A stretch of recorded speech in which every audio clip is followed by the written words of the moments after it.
Good morning students. आज हम Switzerland के संघ की अमेरिकी संघ से तुलना को देखेंगे। हम अमेरिकी संघ को सेकेंड यूनिट में पढ़ चुके हैं, स्विट्जरलैंड के संघ को अभी हमने पहले पढ़ा है। अब हम इनकी तुलना को देखेंगे कि comparison of Swiss federation with American federation, इन दोनों में क्या अंतर है, क्या समानताएँ हैं, इनको हम देखने का एक बार प्रयास करेंगे। संघात्मक व्यवस्था राजनीतिक विचार तथा व्यवहार में अमेरिका की ही देन है। इस कारण विश्व के जिन देशों द्वारा संघात्मक व्यवस्था को अपनाया गया है उनकी तुलना अमेरिकी संघ से की जाती है। पहले हम समानताओं को देखते हैं, फिर असमानताओं को देखेंगे। समानता के अंतर्गत हम देखते हैं कि सबसे पहली समानता, स्विस और अमेरिकी दोनों संघों का निर्माण सुरक्षा की भावना के आधार पर हुआ है। स्विस कैंटनों को यूरोप के पड़ोसी राज्यों से भय था, उनसे अपनी रक्षा हेतु उनके द्वारा संघ का निर्माण किया गया, और अमेरिकी उपनिवेशों को ब्रिटिश तथा स्पेनिश साम्राज्य से भय था और उसने अपनी सुरक्षा हेतु संघ का निर्माण किया। दूसरी समानता, अमेरिकी और स्विस दोनों संघ राज्यों का निर्माण एक ही प्रक्रिया और प्रवृत्ति के आधार पर हुआ है। संघ के निर्माण की दो प्रक्रियाएं होती है। पहली होती है केंद्रमुखी सेंट्रिपिटल प्रवृत्ति या सम्मिलन की अवस्था प्रक्रिया।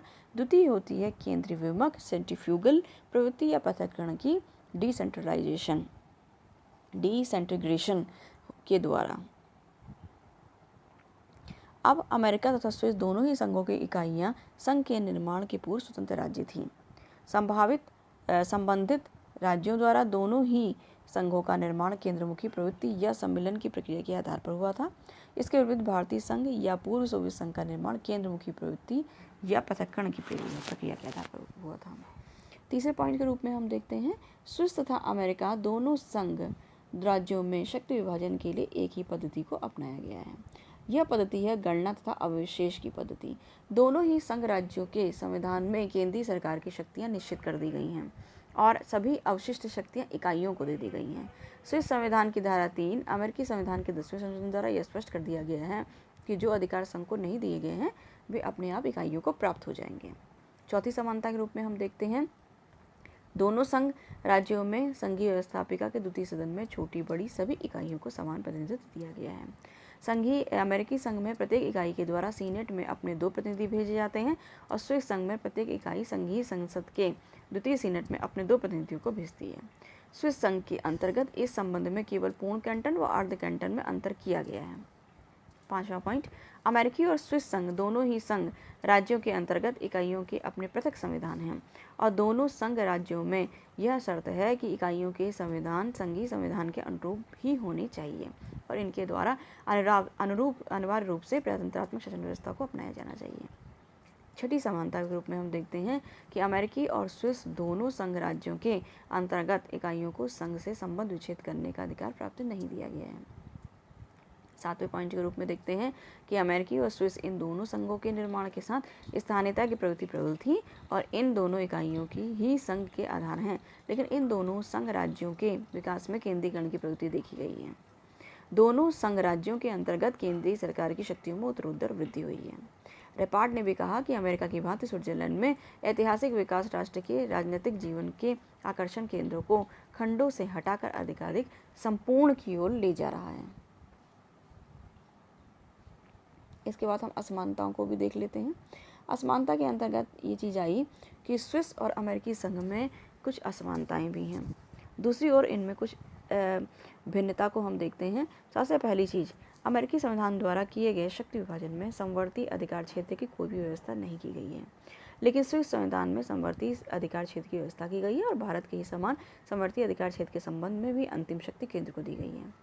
दूसरा पॉइंट, यद्यपि दोनों संघों की इकाइयों के पृथक पृथक संविधान हैं, परंतु यहाँ अमेरिका में राज्यों के संविधान के संबंध में केवल इतना कहा गया है कि राज्यों का संविधान संघीय संविधान के अनुकूल ही होना चाहिए। वहाँ स्विस संघ की इकाइयों के संबंध में 3 शर्तें रखी गई थीं। पहला, संघीय संविधान के प्रतिकूल कोई उपबंध नहीं है। दूसरा, शासन की गणतंत्रात्मक प्रणाली को अपनाते हुए जनता को राजनीतिक अधिकारों के प्रयोग का अवसर दिया गया है। और तीसरा, संविधान जनता द्वारा स्वीकृत और उसकी इच्छा अनुसार संशोधित योग्य होना चाहिए। इस प्रकार अमेरिकी संघ के राज्यों की तुलना में स्विस कैंटनों पर अधिक स्वतंत्रता है। तीसरा, संयुक्त राष्ट्र संघ में संघीय विषयों का प्रबंध एवं संघीय शासन के द्वारा ही किया जाता है स्वयं, लेकिन स्विस संघ में अनेक संघीय विषयों पर प्रबंध कैंटनों की सरकारों द्वारा ही किया जाता है।